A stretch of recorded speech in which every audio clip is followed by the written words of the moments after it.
Bernard here. Welcome to another hot air how-to series. And today we're talking about lug nuts.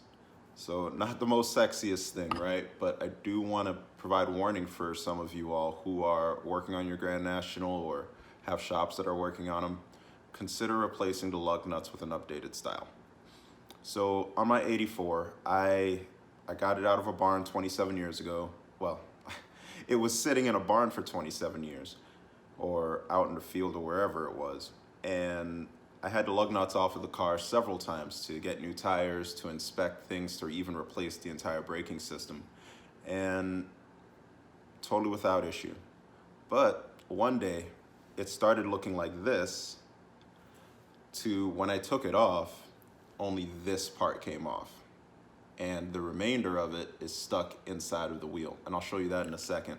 So if you want to avoid your lug nuts basically tearing off like that and causing you a lot of stress and heartache, consider replacing them with a single style one that does not have the caps on it. You know, these caps, they hold in moisture and they make the lug nut rust. So Grand Nationals, even older Dodge trucks, they're also notorious for this as well. So take my experience as a warning. If you have the old style on there, just go ahead and get rid of them. But I will show you how I got rid of mine, how I'm taking care of the broken issue right now. Okay, so if you look real close, you see I have 4 lug nuts off, but that 5th one is just broken off flush. And looking at how recessed the rest of the nut will go, leads me to believe that there's a lot more to that nut that we can't see. But I'm gonna take care of that with my plasma cutter. So most people will go right to an extractor, right to a torch. And I tried the extractor route, I tried hammering on a socket, none of that works.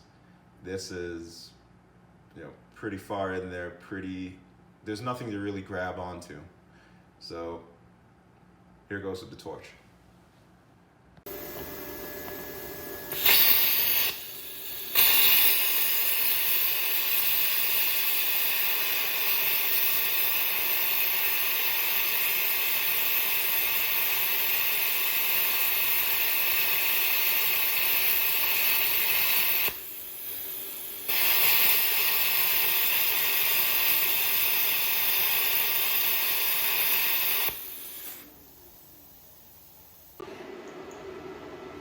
Okay, so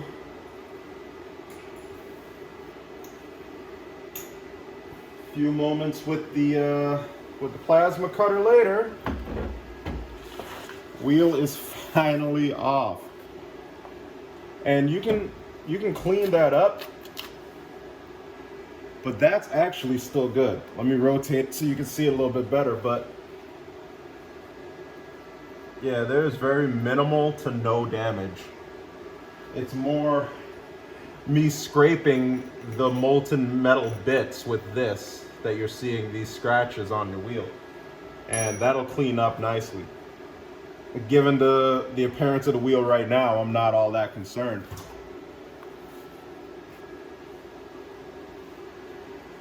So now we're down to this, and we can get that nub cleaned up to the point where we could take off the drum and replace the stud if needed, but at least we're in a much better position now that we can get the wheel off. So I'll rinse and repeat on the other side, and then we'll be good to go.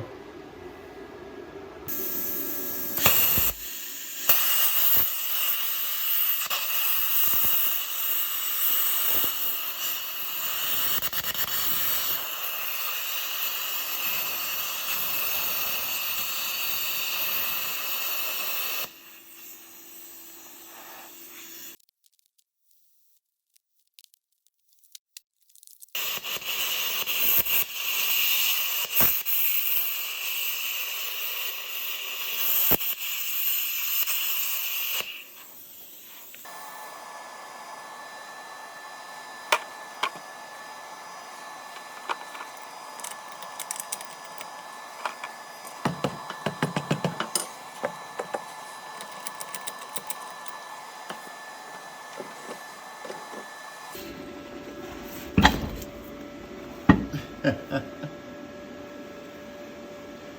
right.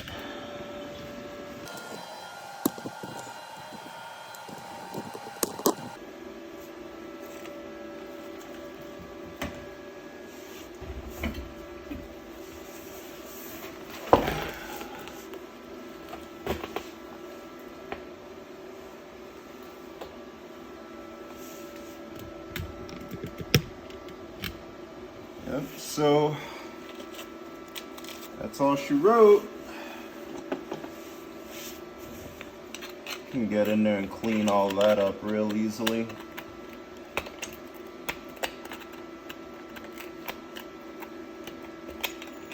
There we go.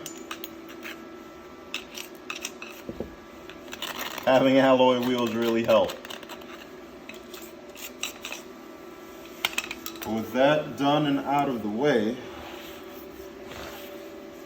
I can take it to what this what the stud looks like.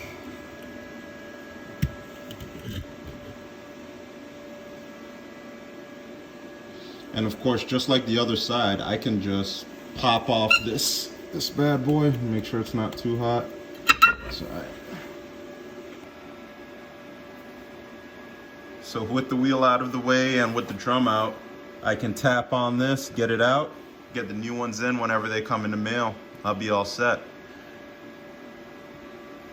Before I get this back out on the road, I want to change the transmission fluid. So that'll be what's next on this car. Transmission fluid. Maybe I'll order a diff kit as well so I can change that seal. Funny enough, that's the only thing leaking on this car is the rear diff. Turbo Buicks are notorious for engine oil leaks, but fingers crossed, that hasn't been happening here. Probably because I have no miles on this engine, right? But one more step in the right direction, folks. Thanks for watching.